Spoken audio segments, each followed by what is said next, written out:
Voici mes mains pour te servir, pour réunir et pour bâtir. Voici mes mains pour partager, semer la paix et le bonheur. Amis dans le Seigneur, Shalom. Aujourd'hui, samedi 15 novembre 2025, nous allons prendre pour notre méditation l'évangile de Saint Luc et nous allons commencer avec le chapitre 18 du verset 1 au verset 8. Cette péricope nous raconte la parabole d'un juge et d'une veuve. Ce juge était un homme sans foi ni respect. Il ne craignait pas Dieu et méprisait les hommes. Et chaque jour, la veuve partait le déranger chez lui en lui demandant de la rendre justice contre son adversaire. Et ce juge en avait marre. Il a pris la décision de la libérer en exécutant sa demande, non par vertu, mais par simple contrainte. Amis dans le Seigneur, cette parabole est avant tout un enseignement sur la nécessité de toujours prier sans jamais se décourager. Jésus nous met sans doute devant un contraste saisissant pour nous faire comprendre l'attitude que nous devons avoir devant Dieu. La veuve, amie dans le Seigneur, est une figure de la faiblesse, de la pauvreté. Elle n'a que sa voix, mais elle l'utilise avec une patience et une ténacité inébranlables. Elle est le modèle de la persévérance sans doute, car si ce juge injuste et qui n'avait même pas peur de Dieu est arrivé à la rendre justice, c'est à cause de sa persévérance. Alors Jésus nous dit, si une femme fragile parvient par son insistance à fléchir un juge méchant, combien plus notre Dieu juste et bon répondra-t-il à la prière de ses élus qui crient vers lui jour et nuit. Amis dans le Seigneur, le cœur de cet enseignement est la comparaison par contraste. Le juge de la parabole n'est pas Dieu.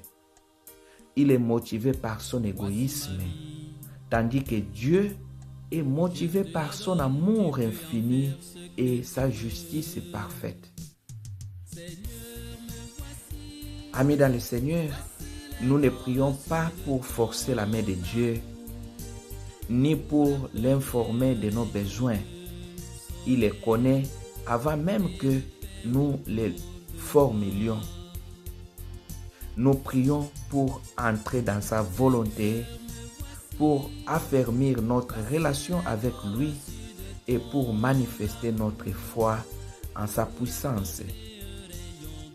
La persévérance dans la prière, amis dans le Seigneur, n'est pas un test de la patience de Dieu, mais la preuve de notre confiance en lui.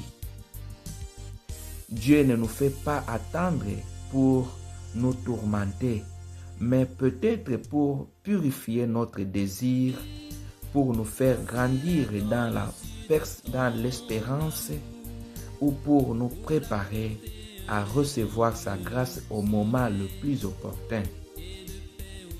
Jésus nous promet, bien vite, il leur fera justice. Amis dans le Seigneur, Dieu est certes celui qui ne supporte pas l'injustice faite à ses enfants. Il est notre défenseur, notre rédempteur. Et la parabole se termine par une question qui nous interpelle tous. Il dit, cependant, le Fils de l'homme, quand il viendra, trouvera-t-il la face sur la terre? Amis dans le Seigneur, c'est le véritable enjeu. La persévérance dans la prière est l'expression concrète de notre foi. C'est la conviction que Dieu est à l'écoute.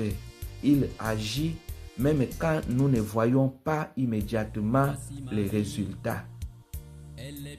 Prier sans se décourager, c'est refuser de céder à la lassitude, au doute. Amis dans le Seigneur, aujourd'hui, alors que nous sommes si souvent tentés de nous décourager face aux épreuves personnelles, aux injustices du monde ou au silence apparent de Dieu, cette question nous rappelle que notre responsabilité, nous devons l'assumer. Allons-nous maintenir la flamme de la foi vivante jusqu'au retour du Christ? Voilà la question que chacun de nous doit se poser. Amis dans le Seigneur, prions en ces jours que Dieu nous donne la grâce de la persévérance dans la prière. Confiant comme cette veuve, que Dieu nous répondra toujours. Voilà, que Dieu vous prenne en grâce et qu'il vous bénisse. À nous revoir à la prochaine vidéo.